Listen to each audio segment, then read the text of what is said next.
At about dinner time last night, a federal appeals court stayed the execution of Russell Bucklew. He was set to be the 7th Missouri prisoner executed since November and the first since the botched execution in Oklahoma 2 weeks ago.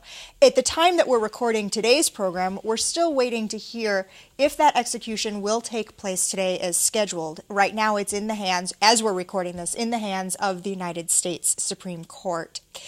At the time we talked about the Oklahoma execution, we talked about what changes we might expect to see in the news coverage here right now today with the scheduled execution. And there have been a few. Among them, 2 lawsuits filed by news organizations including the Associated Press, St. Louis Public Radio, and the Kansas City Star, claiming that the secretive way that the state of Missouri obtains lethal injection drugs prohibit public oversight of the death penalty. It's an interesting approach to keeping executions public, to keeping that transparency alive. Yeah, and unfortunately, there is more of a history of trying to lock down transparency than there is to creating greater transparency in what is a fairly significant social issue that we should all continue to discuss, and that is that whenever there has been sort of a flaw pointed out in the system, rather than addressing the flaw in a very transparent way, the state of Missouri in a couple cases has decided to lock down more information, that is to say, not make it so transparent, and that's a problem. And it's not just unique to Missouri. We've seen that with the federal government. We've seen that with other governments as well. No, lots of states do that. And in fact, the Department of Corrections has tried to maintain that the reason they don't release information, in this particular instance with the lawsuit from the Associated Press and others, about the people who manufacture the drugs, what the drugs are, how the drugs are tested for efficacy and safety and all that, is because the drug makers are part of the execution team. And under Missouri law, you're not allowed to release the names of the execution team. Now, that's stretching logic quite a bit. I understand why you wouldn't want to name the person who, injects the drugs or who, started the electric chair or fired the shot or whatever it might be, because you don't want to open them up to criticism or harm. But I don't see how any of that applies to the drug companies.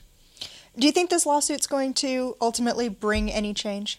I don't necessarily think it will. I mean, we've got a couple of not landmark, but certainly precedent-setting cases that say that the Department of Corrections can lock down information and availability of information to inmates as long as they have a greater good, that is the safety of the institution and the guards. Well, let's talk a little bit more about that. There was another issue very closely related to this that came up this week. The Missouri Department of Corrections has banned the May issue of St. Louis Magazine over an article entitled How We Kill. William Powell's feature detailed the final hours of Herbert Smulis leading up to his January 28th execution. What is the department's justification for doing that? Well, they say that it could lead to fostering hatred or violence within the prison system. And I have to say, I can understand that argument. I truly can. On the other hand, I've read the article. You've got it posted on our the Links blog. And it's a very comprehensive magazine piece. It takes you all. It gives you all sides of the issue. The author, William Powell, does come down on this notion that the process is too secretive. But it seems like it's a pretty fair article. On the other hand, I can imagine that you might not want, if you're running, the correction system of the state prisons, that you might not want that article being seen by a lot of inmates who could cause problems. Yeah, and those two cases, Turner versus Safely in 1987, Beard versus Banks in 2006. In both cases, it's about trying to keep control of the prison population. This coverage could theoretically, I suppose, incite a discussion or worse inside of the prison walls about what's going on with the executions. So there has been an appeal made to the Department of Corrections. It's probably not likely to be lifted, this ban. About a year ago, we talked about a Minnesota prison that was banning certain reading materials. Apparently, it is a legal thing to do, but as journalists, should we be fighting that kind of censorship, or should we be okay with it? Well, I think transparency is what we want. And so in that respect, and I think even the St. Louis Magazine correctly notes, look, we understand and support the idea of keeping inside the walls of the prison a safe place.